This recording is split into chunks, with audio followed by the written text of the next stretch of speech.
the manifesting abundance 5 steps. So the first step, I call it creating your perfect desire. So it's creating what you want. Now, what are the tools that you use, the mechanics that you use to create your desire? Well, there's primarily your thoughts, right? This is where you visualize. This is where you daydream. This is where you imagine. You just kind of let those pictures or those images kind of float in your mind. Now, just a quick tip on this as you're playing around with this. 2 things that just kind of pop into my awareness. The first one is your desire, what you desire, what you want to manifest. When you're getting to sort of the sweet spot of that, you're going to get to the place where you have no clue of the mechanics of how it's going to happen. This is one of the real important things when you're manifesting is if you have a desire and you know exactly how to make it happen, that's not really stretching, right? And that's not what we're looking for here. The ones that really, really feel good and actually sort of feel almost a bit, scary at the same time. Here, I'm going to go to this full screen. That feel scary all at the same time are the ones that you don't have a clue how they're going to actually mechanically happen.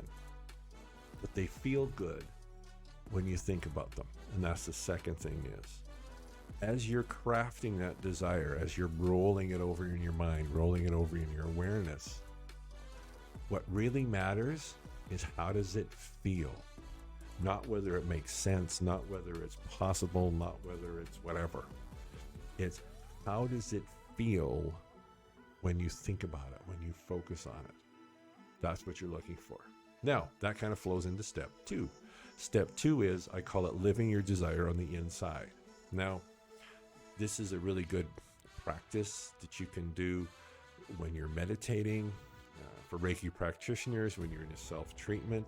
So if there's a way that you can get as relaxed, what would I say, sort of chilled out, just sort of as peaceful, feel good as much as you can, then what I want you to do, kind of like I talked about in step 1, is you're going to play it out in your mind.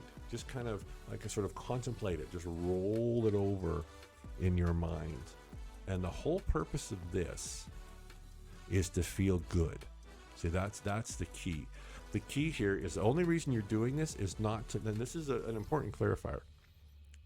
The reason you're doing this is not to make it happen. The reason you're doing this is to change your vibration. So in step 2, this is one of the most important things to remember. And this is, that was one area that often trips people up. Is okay, I'm visualizing this so that it will make this happen, so that this will happen.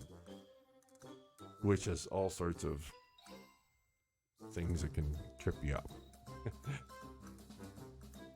The reason that you're doing this is to change your vibration. And how do you know your vibration is changing? You think about it and you feel good. Now, when and as and if you're doing step 2 correctly, or efficiently is maybe a better word, step 3 will naturally happen. Step 3 I call managing the obstacles or managing resistance. So step 1, you create that perfect desire. It feels really good. Step 2, you live that desire on the inside, and don't get too hung up on, how long do I do it? How many times do I do it? Because it doesn't matter. What matters is I feel good when I'm doing it. That's what matters.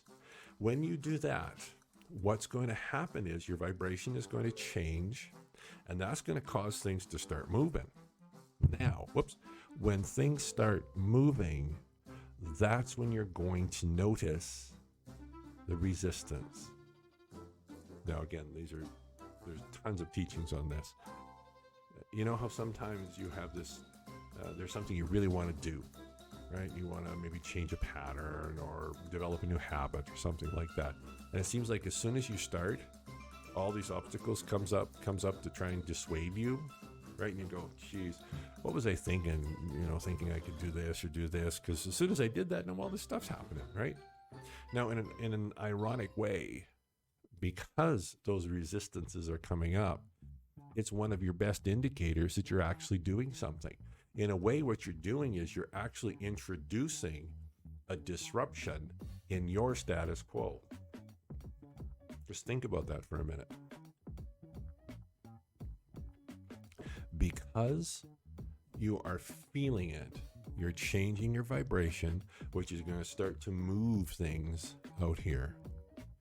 Which is going to, you're going to have that resistance, going to have those obstacles. And again, there's all sorts of tools to manage that, but just understanding even that process is so valuable. So step 1, create your perfect desire. Step 2, live your desire on the inside. Step 3, managing the resistances, the obstacles is another word you could use. Step 4, I call taking inspired action. Now, again, there's all sorts of teachings on this. The one tip I can leave with you is one of the comments that I'll often hear is, I don't know what actions to take now. Like what actions should I take? What should I do? What shouldn't I do? What's the right thing to do? What's the whatever? This is just my tip for right now. As right now, you can probably think of something. Just something that you could do that would take you in just kind of the general direction of where you want to go, right? Just even something, right? Then do that. But just do one thing.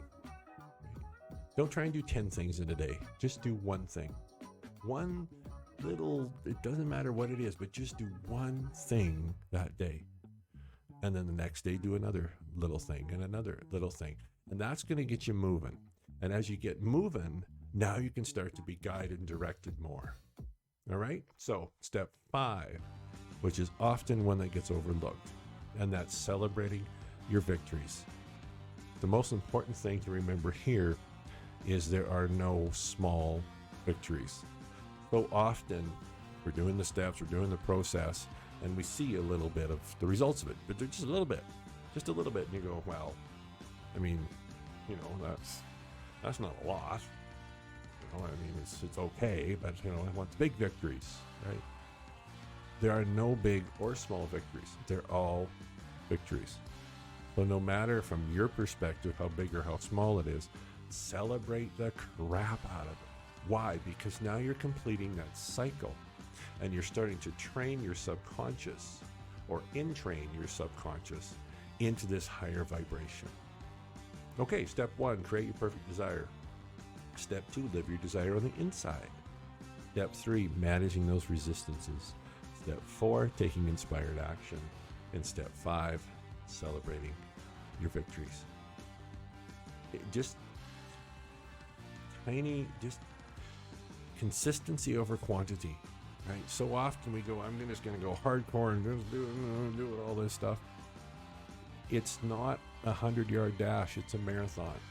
Take little steps, but take little steps every day, because that's what makes the difference.